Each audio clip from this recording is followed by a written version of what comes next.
ఇప్పుడు క్రైస్తవులు చెప్పేది ఏంటంటే యేసుక్రీస్తుని నమ్మితే నిజంగా నమ్మితే మీరు స్వర్గానికి పోతారు, లేకపోతే నరకానికి పోతారు అని అంటారు. ఇప్పుడు వాళ్ళు నమ్మతలేరు కదా హిందూ మతాన్ని. నిజంగా వాళ్ళు కనుక చనిపోతే మీ అభిప్రాయం ప్రకారం వాళ్ళు నరకానికి పోతారా, లేకపోతే ఉండదు నాన్న, అలా స్వర్గానికి పోతారా?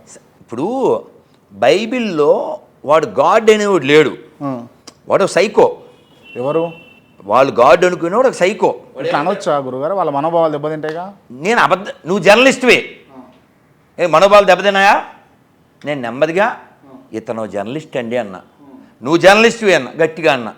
ఎలా అయినా నిజమే కదా నేను చెప్పింది. సరే మీరు చెప్పండి, ఇక మీరు మా తవ్వకు రారు కానీ చెప్పండి. అయ్యో రామ, కాదు నాన్న. ఇప్పుడు నువ్వు నాకు ఫోన్ చేసావు, గురూజీ ఇంటర్వ్యూ అన్నావు, నన్ను చెప్తాను వచ్చాక అన్నాను, మా అసిస్టెంట్ నెంబర్ ఇచ్చాను.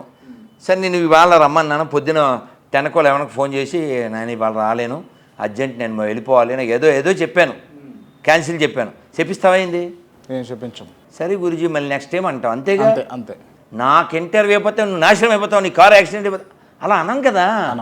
అలా అనం కదా నాన్న, ఒక సామాన్యుడు కదా నువ్వు నేను. అవును, మనకే ఇట్స్ ఓకే గురూజీ అంటాం కదా, సరేనన్నా అంటాం కదా. అవును అవును. నువ్వు రాలేదు, ఇప్పుడు నేను రెడీ అయ్యాను, ఏం నాన్న క్రాంతి రాలేదా అంటే, గురూజీ ఆయన కుదరదు అంటాను. సరే అంటాం, నేను చెప్పించేస్తానండి. మనుషులు ఉన్నాను మనం, మనకే బోల్డ్ కట్టేసి ప్రేమ ఉంటే దేవుడికి ఎంత ఉండాలంటావు? అది నేను చెప్పేది.